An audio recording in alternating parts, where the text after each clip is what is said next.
సంధి విచ్ఛేద గీజే నేర్చుకున్నాం. సంధి విచ్ఛేద గీజం అనే ఒక పదాన్ని రెండు పదాలుగా విడదీసి రాయటం. తెలుగులోకి మళ్ళీ సంధి పేర్లు రాయాల్సిన అవసరం మనకు లేదు కాబట్టి మనం విడదీసుకోవడం నేర్చుకుంటే చాలు. పవన్ అంటే గాలి.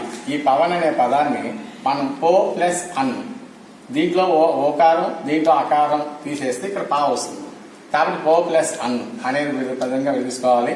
అలాగే పావన్, ఇక్కడికి తేడా ఏంటి? ఇక్కడ అకారం లేదు, ఇక్కడ అకారం ఇచ్చాడు.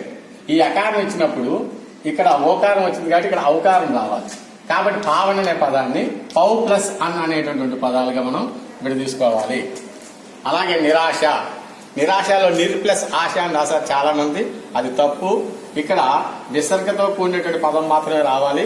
ఇది విసర్గ సంధి కాబట్టి విసర్గే రావాలి. నిహు ప్లస్ ఆశ అనే రైటు, నిర్ ప్లస్ ఆశ ఎవరు కూడా రాయకూడదు.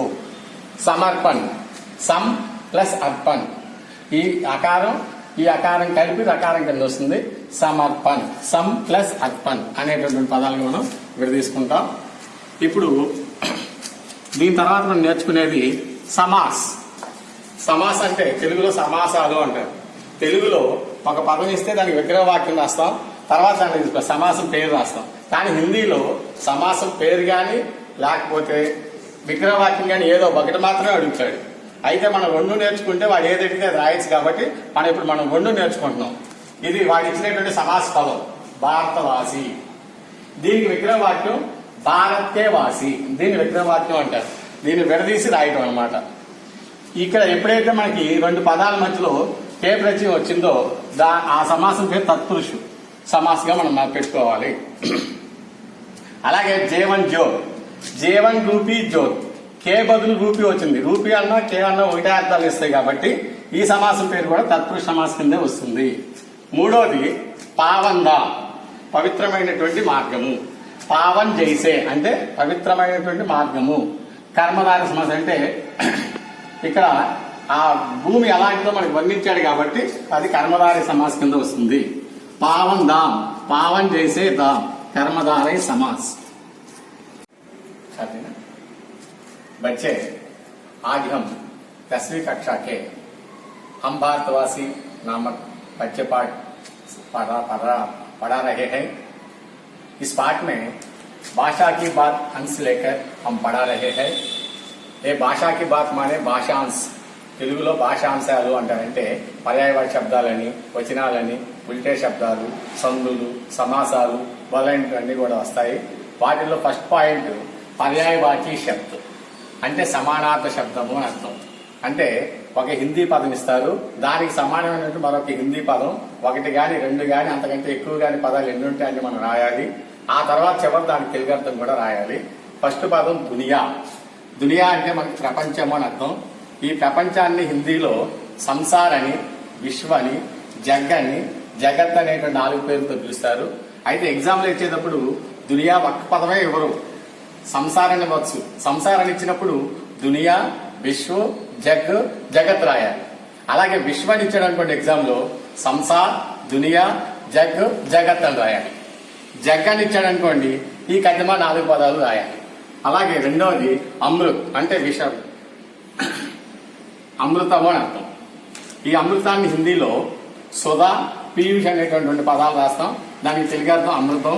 వాడు పీయూష్ అని ఇచ్చినట్టయితే ఎగ్జామ్లో మనం అమృత సుధా రాయాలి పైన చెప్పుకున్నట్టే. అలాగే మూడవది పావన్ అంటే పవిత్రమైన, దానికి హిందీలో పవిత్ర, శుద్ధ్, సాఫ్ అనేటువంటి 3 అర్థాలు వస్తాయి. వాడు పవిత్ర అనివచ్చు, అప్పుడు పావన్ అని రాయాలి, శుద్ధం రాయాలి, సాఫ్ అని రాయాలి. ఇది పర్యాయవాచి శబ్దం మనకి బిట్ పేపర్లో ఫస్ట్ ప్రశ్నగా వస్తాయి. అలాగే రెండవది ఉల్టే శబ్దం. ఉల్టే శబ్దం అంటే వ్యతిరేక పదములు. అంటే మనం అనుకున్నటువంటి దానికి వాడు ఎగ్జామ్లో ఒక పదం ఇస్తాడు, ఆ పదానికి వ్యతిరేకం రాయాలి. వాడు మనం ఆశపడుతున్నామని ఇచ్చాడు అనుకోండి మనం నిరాశ చెందుతున్నామని రాయాలి. వాడు నిరాశ అని ఇచ్చాడు అనుకోండి మనం ఆశ అని రాయాలి. త్యాగం అంటే త్యాగం చేయటం, దానికి వ్యతిరేక పదం స్వార్థం అంటే సెల్ఫిష్, తెలుగులో స్వార్థం అంటారు. మూడవది ప్యార్ అంటే ప్రేమ, దాన్ని ప్రేమించుదా, ద్వేషించుదా, ప్యార్, ద్వేష్. ఈ విధంగా ఏ పదం అయితే ఇచ్చాడో ఆ అర్థానికి వ్యతిరేక అర్థం వచ్చేటట్టుగా మనం రాసే పదాలని ఉల్టే శబ్దం అంటాం. మూడవది వచన్ అంటే ఏకవచనము బహువచనము. దీనివల్ల ఏంటంటే లాభాలు, ఈ ఏకవచనంలోనే స్త్రీలింగాలు పుల్లింగాలు కూడా మనం తెలుసుకోవచ్చు. ఇప్పుడు ఖుషి అనే పదం స్త్రీలింగమా పుల్లింగమా అంటే మనకు తెలియదు. ఎందుకంటే ఆనందము భావం, ఒక భావానికి మనం లింగవచనం నిర్ణయించలేదు. తెలుగులో లేదు, ఇంగ్లీష్లో లేదు, కానీ హిందీలో ఈ ఖుషి భావానికి కూడా వచనం ఉంది, లింగం ఉంది. ఇప్పుడు ఈ ఖుషికి వచనాన్ని బట్టి మనం ఇది ఏ లింగం అనేది నిర్ధారణ చేయొచ్చు. ఖుషి, ఖుషియా అంటే ఈ యా వచ్చింది కదండి చివర, యకారం కనుక వచ్చినట్టయితే బహువచనానికి అది స్త్రీలింగ పదం అవుతుంది. అలాగే ఏకారం వచ్చినా కూడా అది స్త్రీలింగం అవుతుంది. బగీచా, బగీచే ఏకారం ఒకటే వచ్చింది ఇక్కడ, ఇది పుల్లింగ పదం అవుతుంది. అంటే ఇప్పుడు ఖుషి అనే పదం ఏమో స్త్రీలింగం, బగీచా అనేది పుల్లింగం, భావన అనేది స్త్రీలింగం. ఈ విధంగా ఖుషి ఖుషియా, బగీచా బగీచే, భావన భావనాయే.